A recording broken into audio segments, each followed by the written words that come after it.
Hello friends, 4 பேர் சாப்பிட்றதுக்கு 3/4 முட்டைக்கோஸ், ஒரு பேக்கெட் மஷ்ரூம் எடுத்து நல்லா பொடியாக இந்த மாதிரி கட் பண்ணிக்கணும். கட் பண்ண இந்த முட்டைக்கோஸ் மஷ்ரூம் கூட கொஞ்சமாக அரிசி மாவு, கடலை மாவு, மைதா மாவு, கொஞ்சமாக கார்ன்ஃப்ளவர் மாவு. இது ஆயிலில் ஃப்ரை பண்ணுற ரெசிபிங்கிறனால இது கூட இஞ்சி, சோம்பு, கொஞ்சம் புதினா இதெல்லாம் ஆட் பண்ணிக்க போகிறோம். இப்போ நான் இது கூடயே சோம்பு போட்டுடுறேன். இப்போ ஃப்ளேவருக்கு கொஞ்சமாக கரம் மசாலா, காரத்துக்கு மிளகாத்தூள், அப்புறமா கலருக்கு கொஞ்சமாக காஷ்மீரி மிளகாத்தூளும் ஆட் பண்ணிக்கலாம்.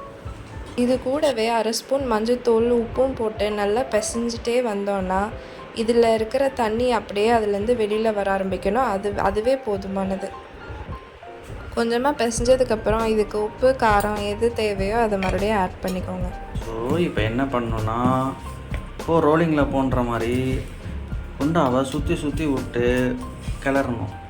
என்னடா அது நல்லா தானே போயிட்டு இருந்தது, நடுவில் எங்கேருந்து வந்தது ஜென்ஸ் வாய்ஸ் அப்படின்னு நினைப்பீங்க. வீட்டில் இருக்கிறவங்களும் என் கூட சேர்ந்து வீடியோ எடுக்கிறாங்க, நீங்களே பாருங்கள். சுற்றி விட்டு நல்லா பிசைஞ்சுக்கணும். இப்படி பெசே பார்த்தீங்கன்னா நல்லா இதிலே தண்ணி கொஞ்சமாக வரும். தண்ணியே ஊற்ற தேவையில்லை. பெசே தானா அதுக்கே தண்ணி தேவையான தண்ணி அதில் இருக்கவே வரும். மக்கா பார்த்துக்குங்க, இதில் இருக்க ப்ராசஸே பேசுகிறது தான். அதனால் நல்லா பாருங்கள். என்னடா குண்டா ஃபுல்லாக இருந்துச்சு, ஊருக்கே கொடுக்கலான்னு பார்த்தா எனக்கே பத்தாது போல் இருக்கு.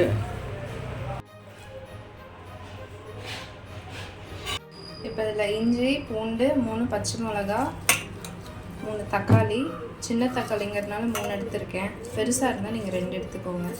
கொஞ்சமாக புதினா, கொத்தமல்லி.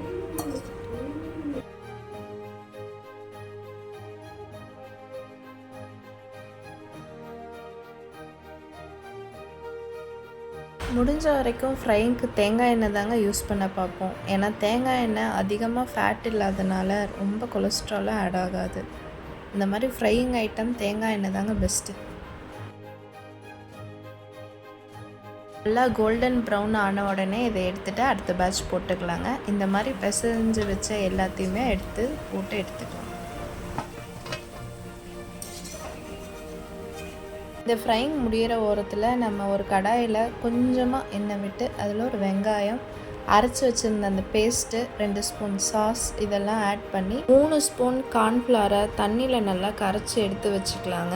இப்போ இது நல்லா பச்சை வாடை போனதுக்கப்புறம் அதையும் இதில் கலக்கி விட்டு நல்லா தண்ணியாக இருக்கிறது கொஞ்சம் குழம்பு மாதிரி கன்சிஸ்டன்சியில் வந்ததுக்கப்புறம் நம்ம ஃப்ரை பண்ணி வச்சுருந்த மஷ்ரூம் அந்த இதை எடுத்து இதில் போட்டுடலாங்க.